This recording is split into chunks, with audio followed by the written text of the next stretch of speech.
بسم الله الرحمن الرحیم. د المقدس خیري بنسټ قدرمنو لیدونکو السلام علیکم ورحمت الله وبرکاته.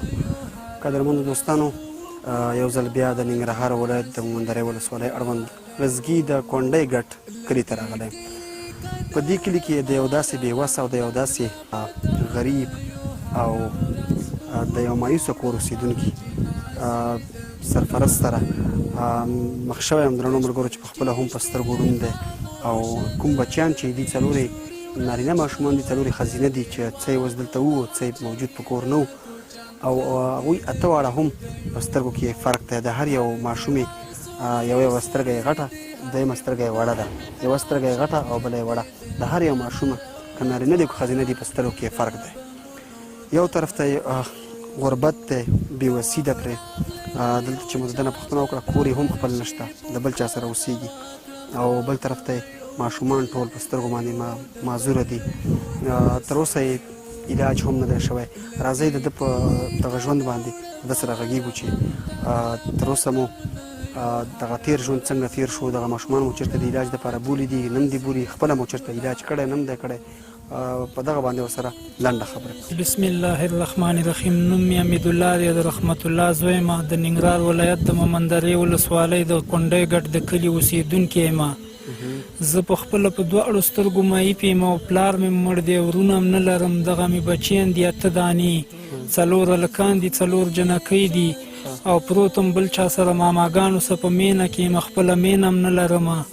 او بس د غریبۍ او د عاجزۍ شپې او ورځې دي. سباکوي دغې روژه کې هم کله په روژه په اوبو ماته کړي او کله ګاونډیانو راسه کومک کړی او بس شپې او ورځې دي او الله پاک یې تېروي. خپله په سترګو معیوب شوی یم، هم د یوې روپۍ درو وس مې نه کېږي. دغه بچیان مې معیوبه دي، د دوو درو وس مې هم والله کې کېږي. او بچیانو کې خو مشر زوی دې څو کالو دی؟ مشر زوی به مې داسې یو 14 کالو وي، هغه اوس نشته، مکتب له تللی دی. او د کوم وخت نه دغه ماشومان چې ستغه پیدایشي هم داسې مریضان وي؟ پیدایشي هم داسې دي بالکل. او په دې اړه خو مو ډاکټر ته چېرته ماشومان نه دي ښکاري؟ والله چې وروره وس دس نه لرو چې وس هم لرلی، ولې خپله هم نه یم تللی، نه مرزادي نه یم، زه هم په مخکې ښه وم او اوس داسې شوی یم. ولې څه وجه؟ دا لاندې پټو کې مې پاڼې راکولې او پاڼو رانه لښتې رانه سترګه ووهله او بس دواړو سترګو مې اوسه کار پرېښی دی او بس همکه چې پرېښی دی.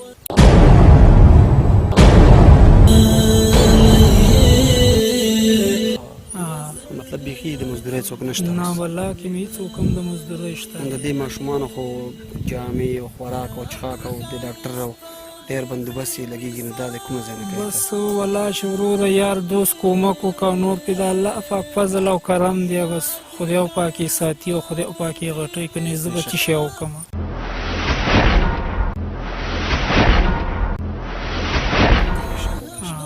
خپل ځای هم دلته نه لري؟ نه خپل ځای کوم پول او پټی هېڅ نشته؟ نه پول او پټی هم نشته دی. بیا په دغه خړه دښته کې بیخي تاسو یو ډاکټر سره په دې باندې مشوره نه ده کړې؟ والله چې وروره وس هم نشته دی، پلار زما نشته، ورور زما نشته، زه خپله په دواړو سترګو ړوند یم. او نه دې ماشومانو ته مشکل وي په دې؟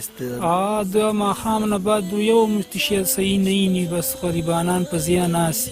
او ماښام نه بعد سترګو باندې څه نه ویني؟ نه که نه هېڅ هم پرې نه ویني. څلور نارینه ماشومان دي، څلور ښځینه؟ څلور ښځینه. بل مې مور ده، د زړه په بیمارۍ اخته ده، والله چې کله د دوایي وسم وشي او کله مو نه شي، پارچې هم د لره ایستیا شمه، قطع هم شی. او روژه دې تېره روژه دې څنګه تېره شوه؟ والله چې بس روژه کله تشیعي او کله تشیانۍ، کله یې اوبو سره روژه ماتې هم کو، د اوبو سره پیشنمې هم کو چې اذان شروع شي اوبه وڅکو او روژه پې ونیسو.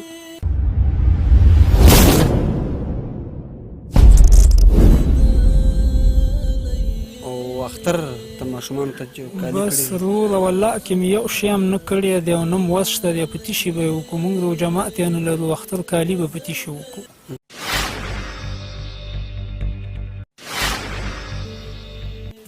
نو شتمنو خلکو نه څه غواړئ؟ دا کوم چې ستاسې ګوري بهر هېوادونو کې خلک ګوري، هېواد کې دننه خلک ګوري، هغوی نه څه غوښتنه؟ بس د هغو نه دا غوښتنه لرم چې ما سره دې کومک وکړي، امداد دې راسه وکړي. الله پاک به د هغو په هغې دنیا کې په ښه راولي. الله پاک دې په دې دنیا هم خوشحاله لري او خدای دې کامیاب لري که موږ سره یې ښه وکړه او کومک یې راسه وکړه او موږ په همدغې حالاتو یو. بس نور به زه څه ووایم وروره؟ قدرمنو دوستانو، خبرې ډېرې، مطلبي ټکی دا دی چې د کور سرپرست چې کله یا معلول شو یا مریض شو په کور څملاست او یا هم د کور سرپرست نه و نو بس هر انسان د ځان سره سوچ وکړي هغه ماشوم چې کله پلار لري د هغې رنګ ته وګوره چې څنګه وي د هغې لباس ته وګوره چې څنګه وي د هغې خوراک څښاک څنګه وي کله چې کوم ماشومانان پلار نه لري که وفات نه وي مسافر هم وي په بیدیا کې وي خو چې په کور نه وي او خپل بچی مخ نه ګوري نو د هغې ماشوم او هغه ژوند او خوراک او لباس ته هم وګورئ دی اوس په بدن روغ دی خو په سترګو معذوره مزدوري نشي کولی هغسې سپین ږیری هم نه دی انشاءالله ځوان دی خو چې په سترګو معذوره دی نو د نه الله رب العزت هر څه واخیسته بچیان ورته ځورېږي او بچیان یې پخپله هم په سترګو باندې دغسې دي کالو ته چې موږ وکاته دا وګورئ ټول خواران په داسې حال کې دي چې باور وکړئ چې بیخي ورته د کتو توان نه لرم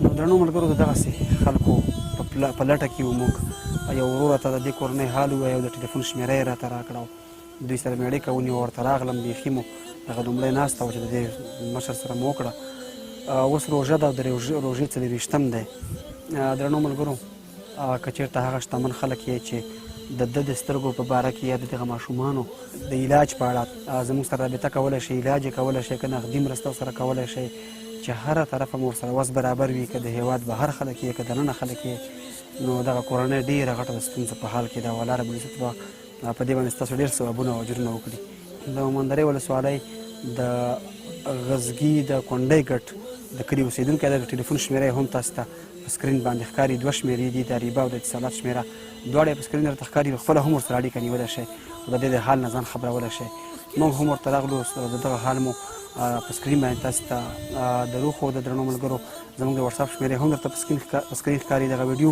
د شتمنو سره شریکه کړئ شیر یې کړئ چې څومره یې ډېر ملګري شیر کړئ باور وکړئ هغومره ډېرې مرستې د خلکو سره کېږي کومو کورنۍ ته چې موږ ورشو تاسو یې ویډیو شیر کړئ نو خپلې مرستې زموږ سره جاري وساتئ موږ به یې دغسې کورنیو ته لاس په لاس رسوو ډېره زیاته